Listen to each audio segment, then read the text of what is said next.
నమస్కారం అండి. నేను మీ శారదాని.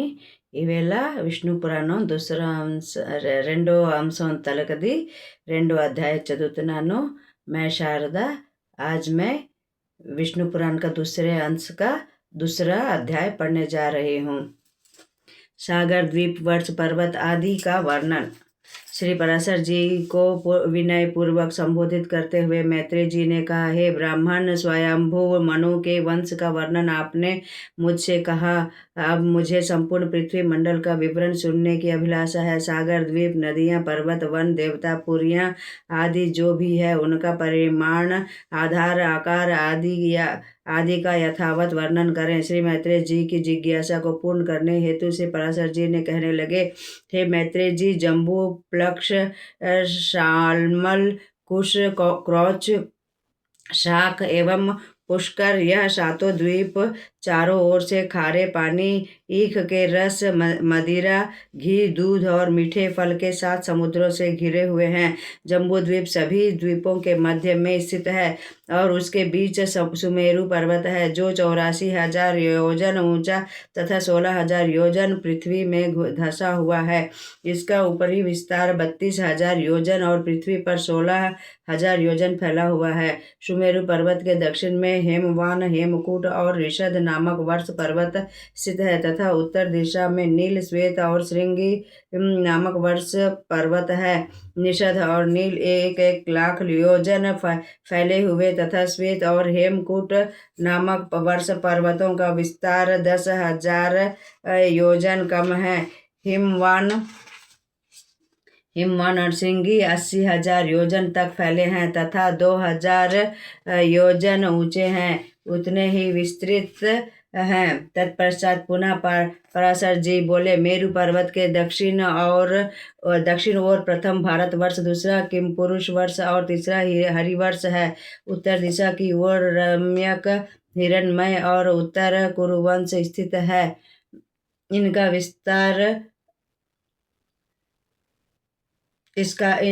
विस्तार 9,000 योजन है तथा सबके मध्य में इलावृत वर्ष स्थित है। इलावृत वर्ष सुमेरु पर्वत के चारों ओर 9,000 योजन तक फैला हुआ है। उसके चारों ओर 4 पर्वत है।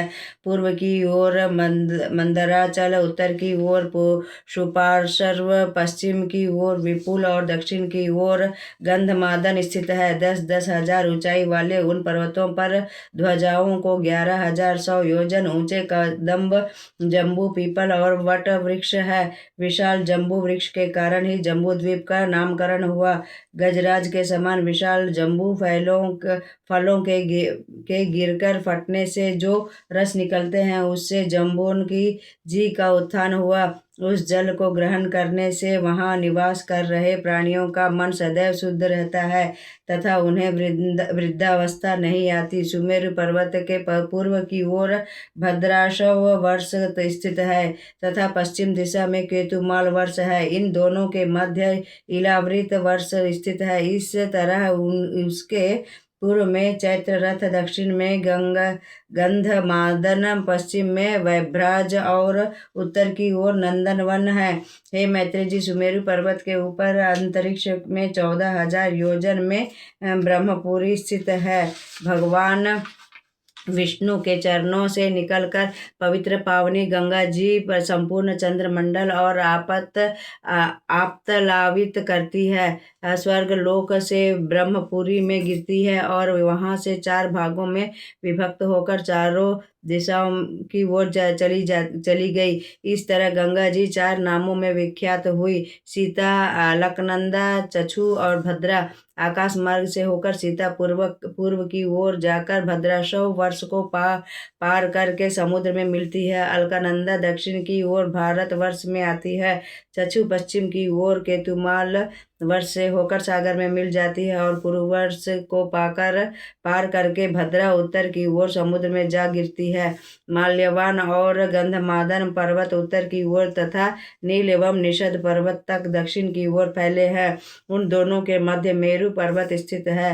हे मैत्रेय जी, मर्यादा पर्वतों के बाहरी भाग में भारत, केतुमाल, भद्राशव एवं कुरुवर्ष लोक रूप कमल के पर्वतों सदृश लगते हैं। जठर और देवकूट यह दोनों मर्यादा पर्वत कहे गए हैं। यह उत्तर तथा दक्षिण में नीलांचल और निषद पर्वत पर तक विस्तृत है। पूर्व और पश्चिम की ओर फैले गंधमादन और कैलाश पर्वत 80 योजन के विस्तार में समुद्र के अंदर स्थित है। मेरू पर के पश्चिम ओर की भी निषिद्ध की परयात्र नामक 2 मर्यादा पर्वत है तथा उत्तर में त्रिशृंग एवं जारूदी नामक 2 पर्वत हैं जो पूर्व एवं पश्चिम की ओर और समुद्र में स्थित है। हे मैत्रेय जी, शीतांत आदि केशव पर्वतों के मध्य सिद्ध चरणों से सेवित कंदराएं हैं जहाँ श्री विष्णु, लक्ष्मी, सूर्य देव आदि देवताओं के मंदिर बने हुए हैं, जिसे पृथ्वी का स्वर्ग कहते हैं। वहाँ की सुंदरता निराली है। धार्मिक प्रवृत्ति के प्राणियों का वहाँ निवास है। पाप कर्म से मुक्त मनुष्य 100 बार जन्म लेने के उपरांत भी वहाँ नहीं जा सकते। हे मुनिश्रेष्ठ, भद्राशव वर्ष में भगवान श्री विष्णु जी हयग्रीव रूप में निवास करते हैं और केतुमाल वर्ष में वाराह रूप में तथा भारत वर्ष में कर्म रूप में रहते हैं। हे मैत्रेय जी, मत्स्य स्वरूप में भगवान श्री गोविंद वल्लभ कुरुवर्ष में विराजते हैं। वहाँ की प्रजा दुख रहित एवं 1000 वर्ष की आयु वाले होते हैं। मैं शारदा द्वितीय अंश का द्वितीय अध्याय समाप्त करती हूँ।